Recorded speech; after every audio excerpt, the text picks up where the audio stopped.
Hola, soy Héctor González y nosotros somos el equipo 4. A lo largo de este video vamos a hablar sobre las funciones vectoriales y los distintos temas que conllevan el investigar o ahondar en esta parte del cálculo multivariable. Dentro del estudio de las matemáticas, así como de los principios que rigen a la naturaleza del comportamiento de los números, comúnmente escuchamos la palabra función. Y bueno, ¿qué es una función? Realmente dentro de esta ciencia se puede entender que existen varias relaciones entre determinadas variables y algunas relaciones son funciones. No todas, solo algunas. Las funciones se diferencian de las otras relaciones porque por cada valor de su variable independiente hay un solo valor de la variable dependiente. De la misma manera, si ahondamos en este concepto página tras página, vamos a toparnos con otro término conocido como funciones vectoriales. Una función vectorial es una función cuyo dominio es un conjunto de números reales y cuyo rango es un conjunto de vectores. Por lo tanto, a ciertos valores de las variables independientes corresponden vectores, los cuales son exacto magnitudes con dirección y sentido.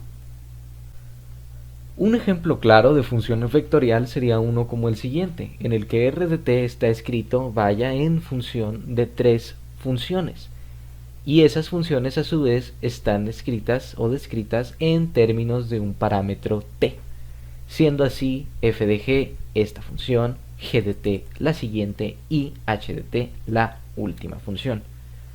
De esta manera, sabemos que una función vectorial está compuesta por otras funciones definidas a su vez por parámetros y que como resultado nos va a dar un conjunto de vectores.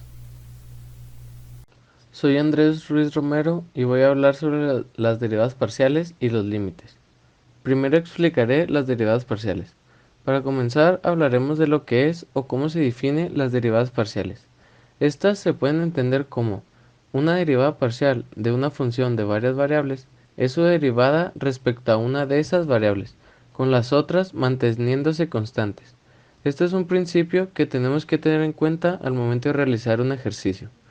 Como el concepto lo dice, las funciones que se van a ver en este tema van a contener más de una variable, por lo cual estas variables siempre serán independientes. Para escribir la derivada parcial al momento de realizar un ejercicio, debemos aclarar con respecto a cuál de las letras o variables se va a derivar dicha función, teniendo en cuenta que debemos mantener las otras constantes.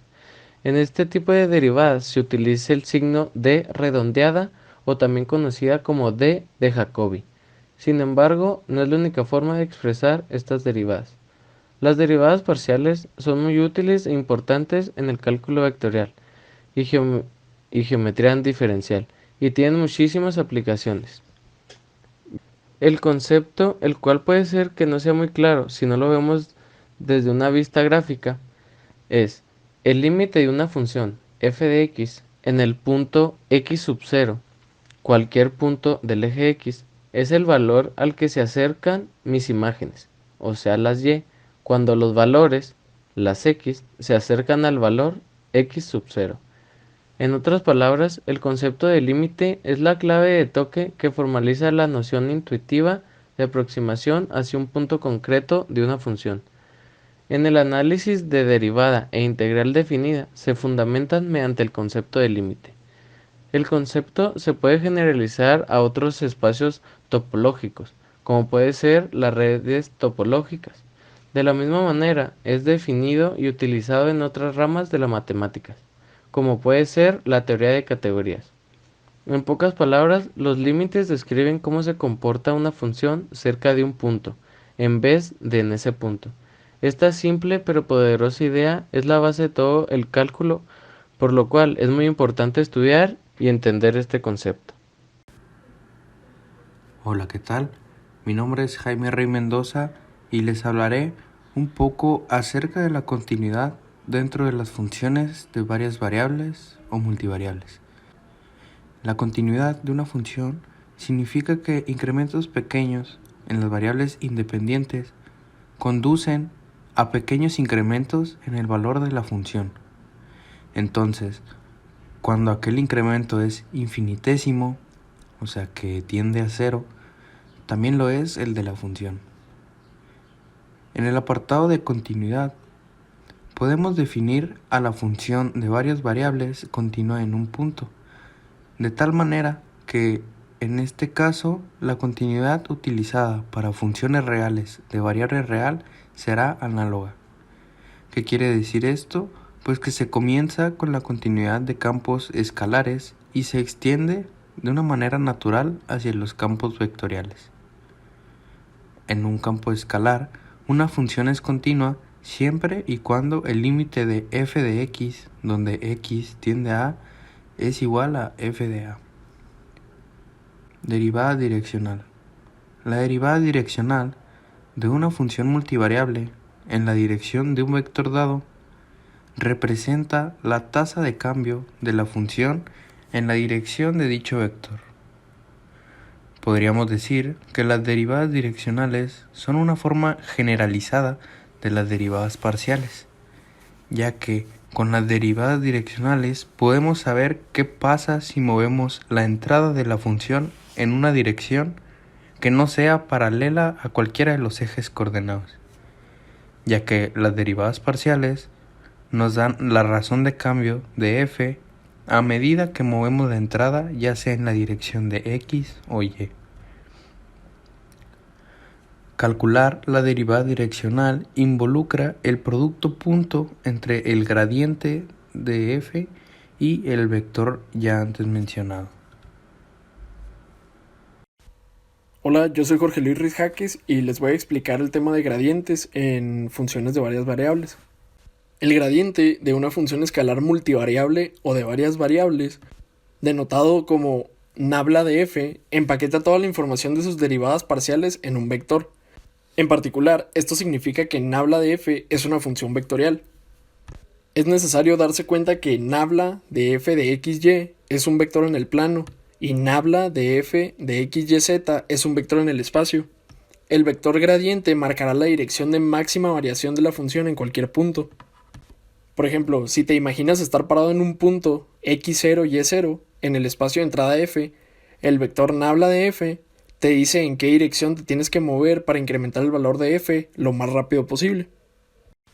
Un plano tangente, como su nombre lo indica, es un plano que es tangente a su gráfica y se puede obtener por medio de la siguiente ecuación, donde nabla de f es para sacar los gradientes. Entonces, al sacar un gradiente, tenemos que encontrar la derivada parcial de f de x, f de y y f de z. Una vez tengamos nuestro gradiente resuelto, ya con nuestras derivadas parciales, lo que haremos será sustituir las constantes a, b y c de la ecuación del plano por las derivadas parciales. La ecuación del plano es a por x menos x inicial, más b por y menos y inicial, más c por z menos z inicial, igual a 0. Y la fórmula del gradiente la obtuvimos en el tema visto anteriormente.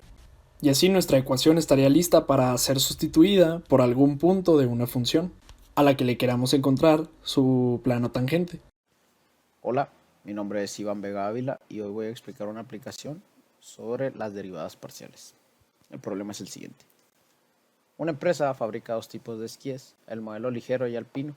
Supóngase que la función de costos conjuntos de producir X pares del modelo ligero y Y pares del modelo alpino por semana es, y como podemos apreciar en la función, C es la variable dependiente, mientras X y Y las variables independientes, donde C está expresado en dólares. Determinar los costos marginales con respecto a X y Y cuando X es igual a 100 y Y es igual a 50 e interpretar esos resultados. Lo primero que haremos será derivar la función. Vamos a utilizar las reglas de derivación, pero tenemos que hacer una con respecto a X y otra con respecto a Y. Entonces nos quedaría algo así. Una vez que tenemos todo esto, tenemos que sustituir tanto en X como en Y los datos que nos habían dado anteriormente. Quedaría algo así. En la derivada respecto a X sustituimos el 100 y nos quedó 89. En la derivada respecto a Y no tenemos nada que sustituir, entonces queda así. Pero, ¿qué significa realmente todo esto? la derivada de C con respecto a X y la derivada de C con respecto a Y.